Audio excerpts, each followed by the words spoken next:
the companies winning with AI aren't the ones with the biggest budgets. They're the ones who are starting right now. If you've been waiting for someone to cut through the noise and show you exactly how AI can transform your work, your wait is over. Your competitors have already signed up. I'm Kenny, founder of Brim and the host of the AI Opportunity. So welcome back to the AI Opportunity. I'm your host, Kenny, and I am super excited this week to have David Martelli.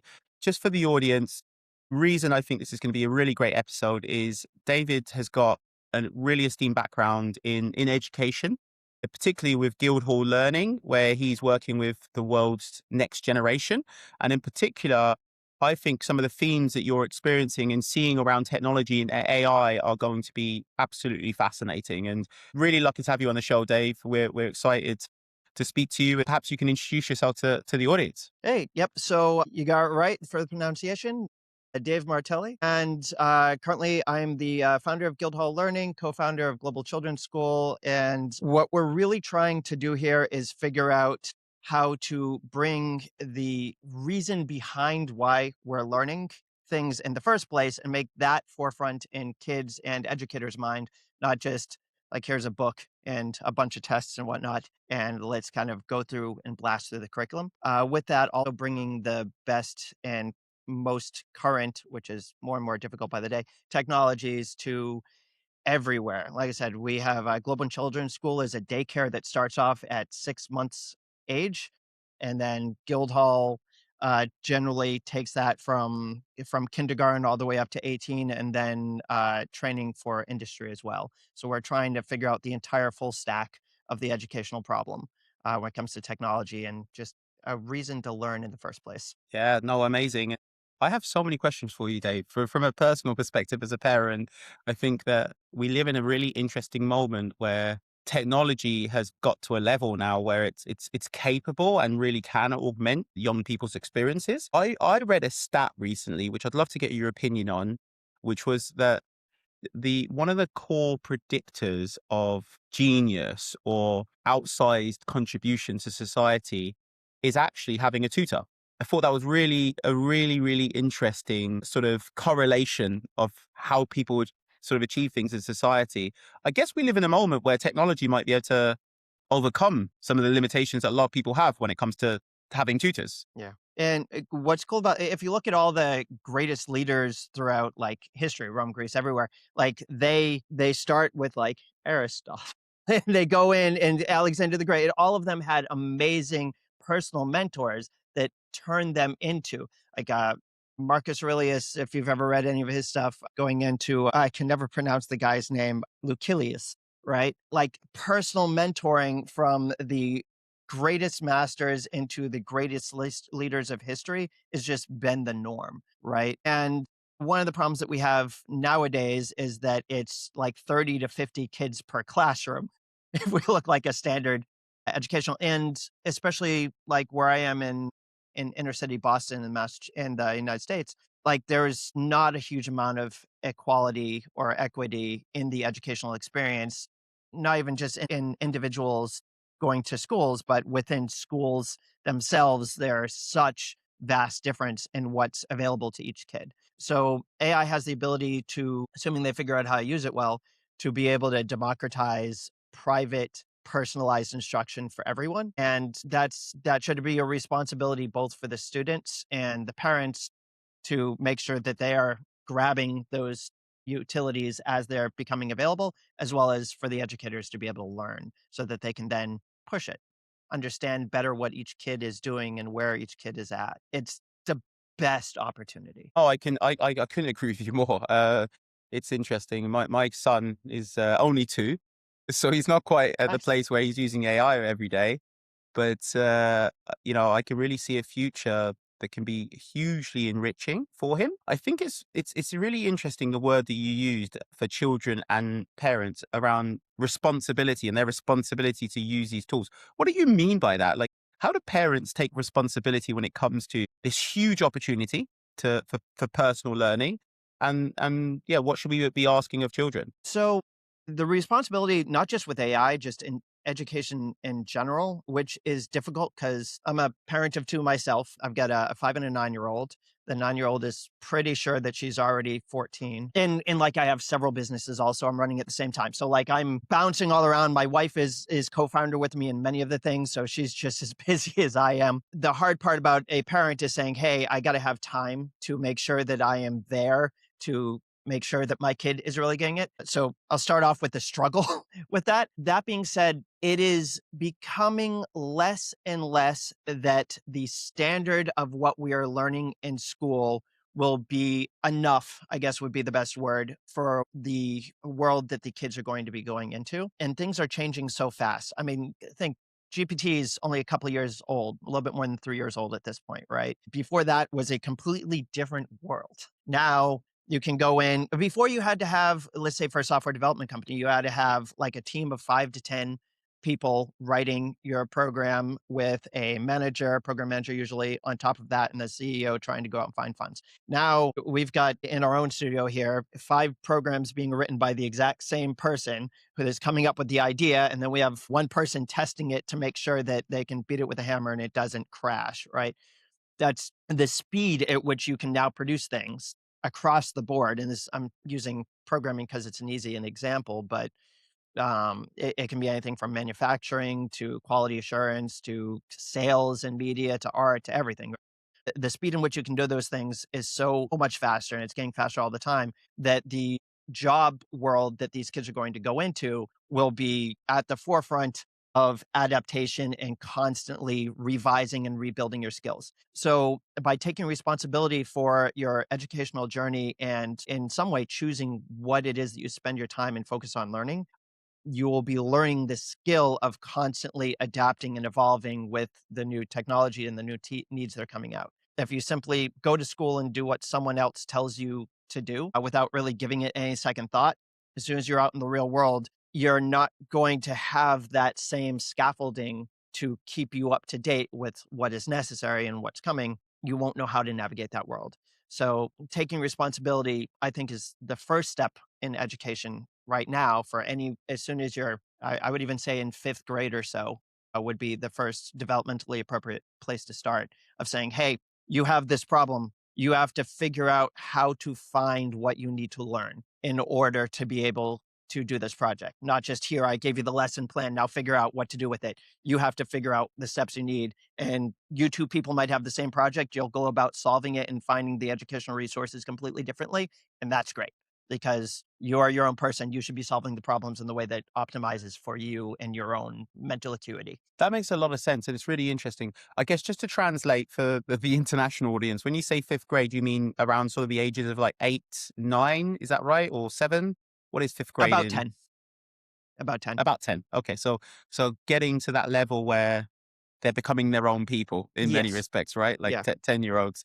Okay. That makes a lot of sense. And I think it's really interesting what you said about the responsibility point and the adaptability point. So if I was to take that a step further, it's almost that you're saying that given what's happening with technology and the pace of change in our world, actually employability and the ability to function is going to be a process of constant adaptability and being more of a generalist. The reason why I think that's really interesting is because it's almost like the world has gone full circle, right? If you go back 400 or Yeah. 500 years ago, everybody was a generalist, right? Like when they talk about Renaissance men or Renaissance women, they're talking about people who are essentially students of learning, right? If you look at like the masters of arts, like Leonardo da Vinci, yes, he was an artist, but he was also a biologist and Engineer and what biologist we and would everything. call someone who now is an engineer and, with his flying machine. So it's almost like the world was there. We've seen the kind of industrial revolution and then schooling post-industrial revolution being about highly specialized, highly kind of bespoke sorts of areas of knowledge and I guess memorization in many respects. So now a world where we're going back to essentially being Renaissance men and women. Is that a fair sort of summary of where we're headed, do you think? So I actually really like that thought. I don't know if it'll be 100% true, but I really like the thought. I'll tell you a small story on this. When I originally tried to go to college in the late 90s, I really loved the brain, and I really loved the idea of recreating the brain digitally. So what we're now call like LLMs and AI kind of, right? I said, hey, I want to come in and I want to do neuroscience, electrical engineering, computer science, biology. I want all of those wrapped into a degree, please. And they're like, no, you can't do that. Those are separate colleges within our university. You have to apply individually and take, like, you can't even take a degree from this college and this college at the same time, even though it's all in the same school, which I thought was really weird. What's end up happening, a couple of things. One, a lot of the Renaissance stuff happened because of necessity as well. So you had to survive in that world. So you had to have the skills to be able to survive from a let's go out and get food and make sure that we're sanitary enough to not get like terribly sick and it's really cold out. So we have to build a fire, know how to maintain all that sort of stuff. That was stemmed a lot of ways by that, but also by people having the freedom now that they're in a community where they can kind of learn from each other and then help each other out a little bit. What's coming, as far as I can predict at the moment, right? And I could be completely wrong. That's kind of the fun part, is the necessity. There's this guy, Peter Diamandis, that has this phrase, world of abundance that's coming, right? So it's an absolute society of abundance, which is all the basic needs are basically taken care of. Medicine will be running on models that can basically help solve any chemical equations that you're trying to figure out to be able to come up with medicines and do whatever, right? You can create AI art and music and all the things. Anything that you can think in your mind, you can now create. So now that AI can take care of, or the technology we're creating can take care of all of the basic stuff that we've already been able to think of throughout all of our history, right? How do we start combining all of the fields that exist and of any type of industry, learning, or whatever, and start noticing the different pieces and how they all fit together? Because at the end of the day, all of it is kind of all the same stuff. Like art is engineering, depending on how you look at it and what you're trying to do with it, right? Which all follows psychology and how you see it and how you interpret it, which all, there's every single part of learning is all essentially wrapped up together and can be used to figure out other parts. I had a great thought and then I trailed off for a second. Sorry. The more we can combine seemingly separate concepts, the more new and novel ideas and concepts can be created. And where AI is really good right now is refining our concepts and coming up with a great story for what we're trying to ask it to do. What we need to do is start being much better at asking much more interesting and better questions so we can start driving our technology much, much further and faster, both for a human good kind of perspective, but also for an intrinsic need to be useful. And it is quite possible that AI will be able to do everything for us in the next like 20, 25 years. So what do we do at that point to both feel fulfilled and contribute in a way? And as this technology shapes and comes into different ways, like everyone thought AI was going to take care of coding and engineering first. Turns out it took out artists first. I have daycare teachers that are now coming up with their own nursery rhymes for circle time using Suno, which is an AI. Easy. They have absolutely zero experience with music or AI. Took 5-minute training with me. Now the AI music is calling out the individual students to pick up the crayons or the Legos inside the room. Kids are happy, teachers are happy, right? It's so easy now, right? If everything's so easy, how do we get that use stress that makes us want to get up in the morning and still be human, right? How are we doing the difficult things that we need for our psychology in order to feel okay and not be terribly depressed? There's so much to unpack about what you just said.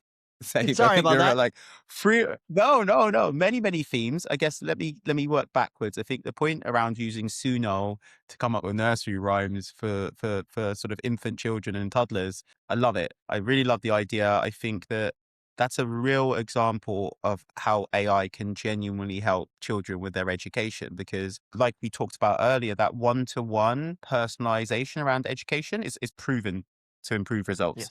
So what better than if you're a 3 or 4-year-old and you're asked to tidy up? Yeah. I think you use tidying up as a reference time. It's like a tidy up time song where the character is speaking to you, I think must be really exhilarating for children now.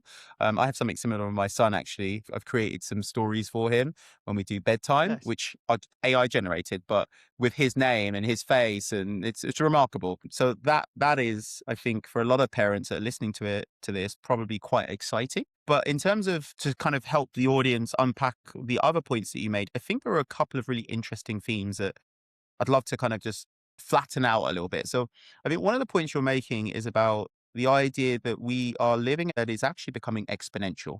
So where everything is starting to be built on top of primitives that came before it, things are getting easier and easier to build. And as a result, we're going to see this moment where actually everything becomes fairly straightforward to do, right? Like you say, it's manifested in creating a children's story, but it could be in writing a software product, or it could be in proposing a new poem or a best man speech. We're starting to see everything. These outputs of work and human creativity are getting easier because this new technology that we're experiencing has the power for like exponential creativity, exponential outcomes. But what's really interesting about that point is, what does that then do to the human experience when you no longer are challenged by needing to strive, needing to overcome? And it seemed to me that one of the things that you said was that actually one of the most important skills that children need now is the ability to be system thinkers, to understand that this area is important, I need to learn it, but this area is connected with this other area, and that area is connected with that one. And when I'm faced with a challenge or something I need to do in my life, I should be drawing on the skills I have, which are a system, so that I can interact with the system of the world. That's kind of how I understood it. Is that broadly what you're communicating? Yes. So first off, systems thinking is generally speaking actually not taught in most schools, and is extraordinarily important for being able to lay out the architecture of what they are trying to create and how they solve problems. So if the tools make it so that, so you know how they used to say probably when you were a kid, also, that no one will have a calculator in their pocket, right? So you just do the basic math. And don't get me wrong, learning basic math, absolutely necessary. Not saying that you shouldn't do that. You should learn it both with and without a calculator, right? If you never learn how to use the calculator, you'll never learn how to do advanced functions that you were not taught in school, right? You have to then go back Yeah. and think, oh, how do I deal with how a calculator even imports these things, right? So for kids coming back to that, if you're learning only how to deal with things in isolation based off of you're in chemistry class right now, you're thinking about chemistry. You're in, language class, you're thinking about language. History class, you're thinking about history. Never will you go in, look at an old ancient text on German sword fighting that travels, that is written in German, that goes through the art and history of, let's say, Meyer, which is a great German longsword guy. And then inside there has a beautiful method for treating wounds that they discovered over time, Yeah. which is also written in limerick form because that's how they do that, right? So being able to go and bounce in between and be able to see the system that's like, oh, these guys are really living this, right? Which means they had an entire thing that they're trying to figure out, right? I would never even think to look over there, but maybe if I thought, I've got a gash. I'm trying to figure out how to deal with the wounds this size. Who else has thought of that before in their life? Let's go out there. Let's identify this, run through there and find out, oh, here's the information way over there where I never thought about it. Right. Yeah. Math and art, same thing. Geometry as a method of physics versus geometry for a method of psychology, all of it versus math, just base math theory. Understanding the underlying system behind what, or the underlying concept, and then being able to apply that concept to a similar or different system and start connecting all those pieces together. Extraordinarily important, probably the most important skill that a kid can use. Just to back that up, most of the things that the kids today, like I'm looking at my 9-year-old, right? Most of the things she'll be working with or trying to do when she is 20 do not exist right now, right? Yeah. So Yeah. how do you understand the base thing that you're learning right now and understand it well enough to, and understand how to connect those concepts well enough to be able to utilize those skills that you did learn in whatever the future looks like? Yeah, it's really interesting. It feels to me like what you're saying is that parents and children, but I guess this is really on parents, need to really be thinking about what are the mental models and the kind of skills that their children have to learn today to be ready for the world that is coming. And I think it's really interesting that you've spoken about system thinking and the importance of it. And, you sound like a historian, I have to say, Dave. So that's cool. Reading ancient texts in German, that's always good.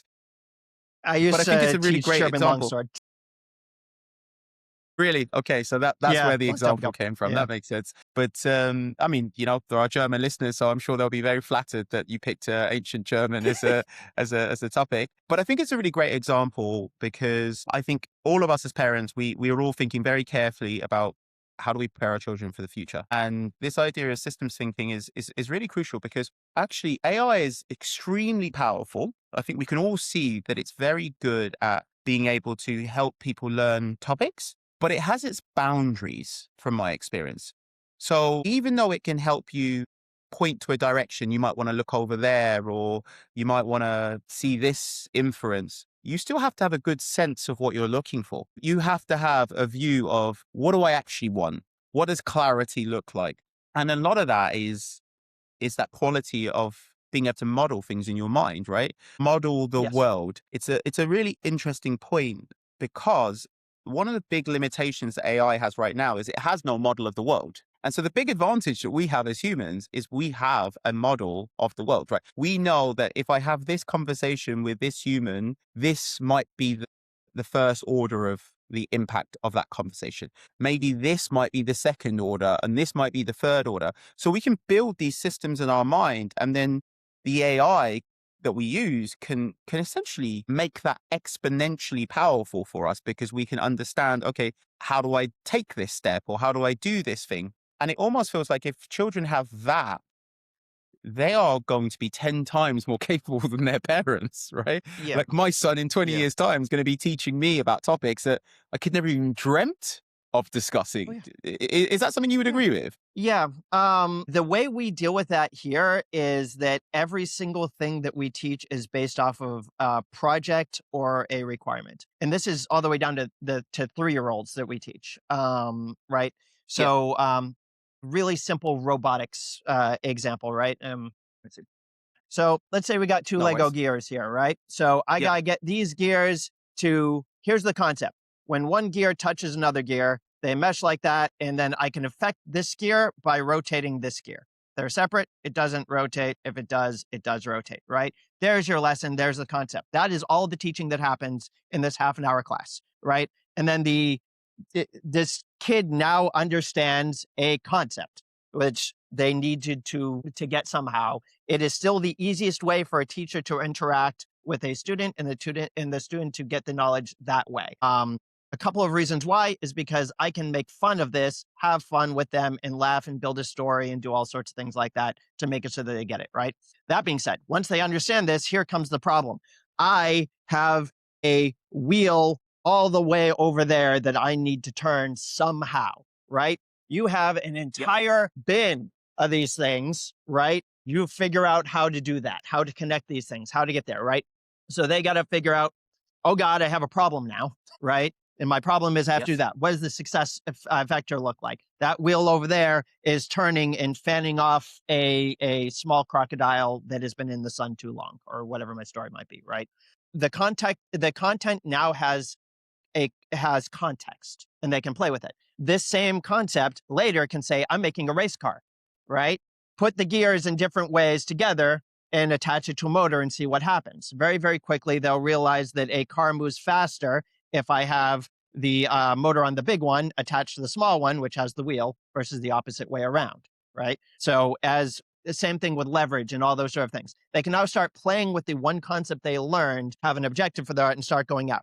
Now, I have my AI. We actually just released this on our website a couple of days ago. We were doing a lesson at Google that required it. But you can use these guys using block programming, and they'll have an AI code person next to them, right? A co-creator. And they can say, hey, I've built this thing, and I need to make it so that every single time let's say Every single time it sees the crocodile, it has to activate the fan somehow, right? So I'll talk with it and be like, how do I do that? I have these gears. I know I can connect these gears. I have a sensor. I know I can connect that sensor is all the way down there. Which sensor should I use? I can start asking these questions and telling it and defining it. As I'm doing this as a kid, and this is like a 5-year-old doing this, right? As I'm talking back and forth, because I don't have to type, I can talk using, 11 Labs if I want, or Siri or Yep. whatever have you for input, right? I was like, hey, I have a bunch of Lego gears and I have this thing in a crocodile over there. How do I make it so it's fanned? And it'll come back as like, Yeah. grab a gigantic motor. It's like, it'll come up to me. Do I have a gigantic motor? No. How do I have to think about this now? And it'll iterate back and forth. The child will iterate back and forth, and they'll start learning how to properly discuss a problem and workflow out a problem with that AI. As I keep building them more and more and more, they start learning more and more how to realize I am trying to do this. It gave me an idea that doesn't seem right, right? I need to fan that crocodile over there. And it's telling me that I have to hook up my Jeep Grand Cherokee to backup power my generator that's flowing a water wheel. This seems weird. I don't know if I even have those parts. And then I'll start knowing to say, oh, I have this. I'll start getting more discreet, much more specific about my instructions in my conversation.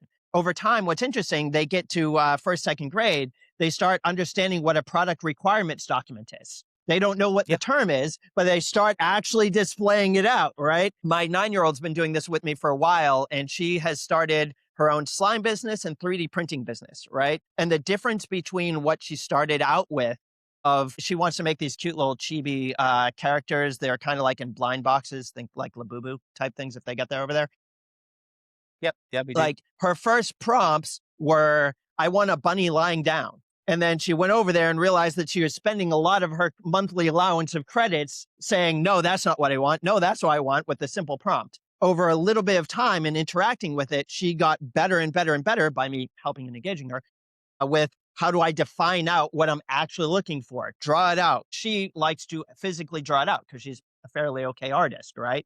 I have another kid that likes to draw out like dashes, like lying down, fluffy ears, big butt, like legs are, crouched under, and just starts going with the whole thing, goes and Googles and finds reference images and throws that in, right? Every kid ends up finding their way that works with their mental model to be able to be specific and come up with the product requirement document to be able to do this, right? They have to learn the tools that work best for them along the way. But what's fascinating about it is every student, because they're using these tools, can do it their own way and can learn it their own way and can build their own systems for solving their own problems as they go. You'll have a class of 30 kids, you'll have 30 completely different answers and ways of figuring it out, but they all arrive at the same thing, right? So now they know how to learn. They know how to figure it out. So it almost feels like what you're really saying is that the world's about to change so much and already is going through that kind of exponential / abundance transformation. And actually,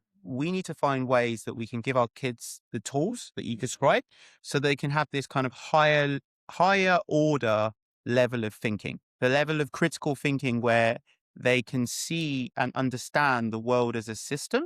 And then whatever challenge or problem they're faced with, they can break it down and think critically on how do I achieve X if I have Y. And it starts with actually as young as 3 years old, helping them understand that actually the physical world is also a system. Something as simple as the cogs and trying to move a big wheel at the end of the room. That's actually a great exercise in helping a child, but even adults, I would say, to be honest, understand that they live in a system of cause and effect, and they can affect things if they understand the principles and the rules of that system. It's really interesting because, being an employer, a big thing I try and do is help my team with exactly that. Like, how do you think critically? How do you approach problems in the right way? And it almost feels like the next generation will have that automatically built in, because hopefully the society will place no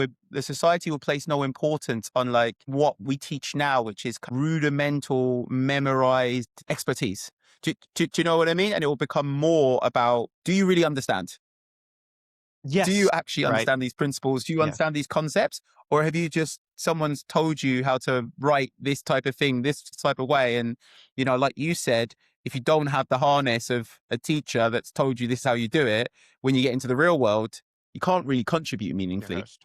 or even survive, it seems like, in the future. What do you think? Yeah, most likely you won't survive well. And I would argue right now, we've seen tons of studies that the valedictorians of the schools tend to have less promising career prospects than the ones that got in trouble a lot, right? So I personally have failed every single school I've ever attended, all the way from grade school on up through high school. Like I am a prime example of the no student left behind, because they're just dragging you along as you're crying on lying down on the ground. And because of that, the way I've had to learn has been, I'm in the real world now. I moved out at 16. So I'm living at the time I was a martial arts instructor, I was living partially in the basement of my martial arts school, which is very rocky at the time. But like, oh God, I got to figure this out. And I have to figure this out now. So all of the lessons came from I have a requirement and I have to figure it out, and I have to figure it out for myself. And that gave me a modality of thinking that I think the people that really, really did well in the traditional style of school have a very hard time accessing, because they worked really well for them to simply repeat whatever it is that they needed to repeat versus really understand and figure it out. And another thought on that, based off of your other comment you had a little bit ago, of it's up to the parents to take responsibility. I think it is actually up to the parent to show the kid that they need to take responsibility as quickly as possible. So in the school setting, it is the teacher's responsibility to tell you what to learn and to tell you what to do. And you're under their Yes. guidance and under their direction. And if you don't do what they tell you to do at the moment that they're telling you to do it, you're going to fail, right? So you're punished for that. I think modeling the opposite for your kids as much as possible and as early as possible is the best thing to do. So it's like, a lot of business owners I know do this. Like, you got the kid that won't put on their shoes, so you just start putting on their shoes for them to get them out the door, because you got to go and they got to go, right? I think inevitably I'll get in trouble for this eventually, because we're in the public school system in our area. If the kid doesn't have their jacket and their shoes and their gloves because it's -10 Celsius out today and 3 feet of snow, right? I will sit there until they're ready to go, right? It is their responsibility to get themselves ready, right? The kid loves slime and loves 3D printing. And we went to the store the other day and she saw a 3D printer that will be able to do all the things she's doing much faster, much bigger, much cooler, cost $2,500. It's like, oh, I really want that. And it's like, awesome. You're coming with me to Google tomorrow and we're going to go work. You'll get minimum wage and we'll figure out how to do that. She's 9, right? You want the thing. It's your responsibility to figure it out. I am here to support you. I am here to encourage you and tell you what is possible. But you got to get your butt out of bed in the morning, right? As much as they possibly can. And I will argue that kids are far more capable than we give them credit for. And kids will rise up to whatever level we expect for them, regardless of how low that level is. So if my Yeah. level for my kid is right here, they're going to hit there. If it's up here, they might not reach it, but they'll get higher than they would have, right? And then you're also showing that you have confidence in your kid, right? Believe in them, tell them it's tough, allow them to struggle, but really get there.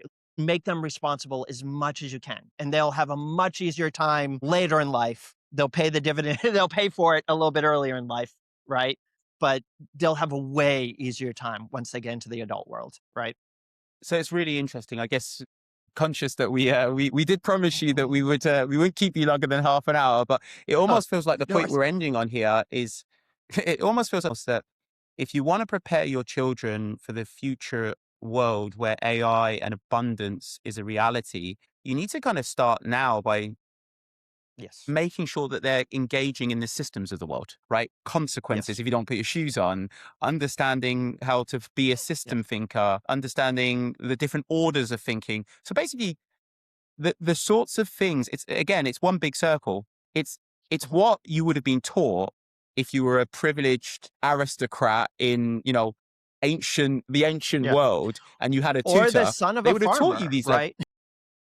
Yeah, Like you're right. you Or the have son to of the get up farmer. and you have to milk, otherwise we die and we don't have food. So like, time to do your thing, right? Exactly. So you would have had this reality of understanding the world as a system, but because of the way we've changed education post the Industrial Revolution, we've almost sort of given up our responsibility as parents. But actually, I think this world of abundance is going to put that responsibility squarely back in front of us again, right? Because our children have to be ready to fend with a world that just is not as certain as it used to be. Yeah. Is that fair to say? Yeah.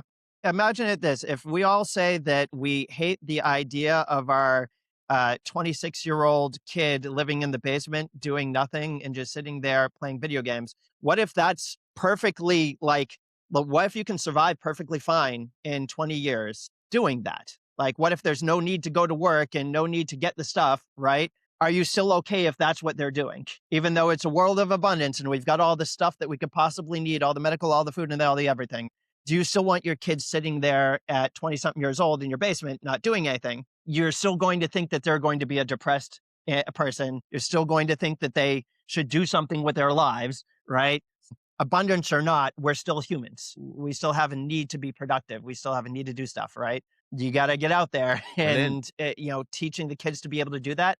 They've got no excuses anymore. Everyone has universal access to everything. Learn how to use this stuff so you can do whatever you want and be the happiest person you'll ever be, because you can truly do whatever you want, right? And you can learn anything you want.